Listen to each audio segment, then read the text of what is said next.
Hey everyone, friends. On the channel, today I'll show you how to play with friends online through Hamachi. I'll use Minecraft as an example, but it works the same way in any game, yeah. Basically, we're creating a virtual local network game. So for this, we create a new network in Hamachi. Yeah, turn on Hamachi itself. Then you'll need to log into your account. Yeah, I'm turning it on now. There.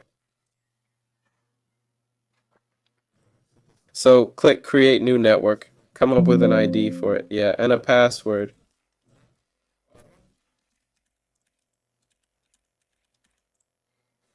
And then you invite your friend here.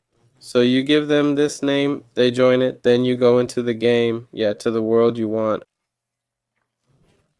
Open it for LAN play.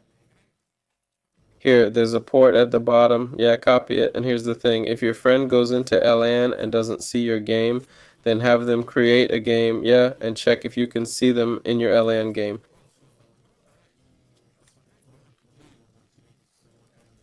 Specifically in Minecraft, you can also try connecting directly. Copy this port and send it to your friend. They use your IPv4 address, yeah. Click Add Server, enter the port here, copy the IPv4 address, put it at the beginning, add a colon, and that way you can also connect to the server if nothing else works. Or try the other way around if that doesn't work. See you all later.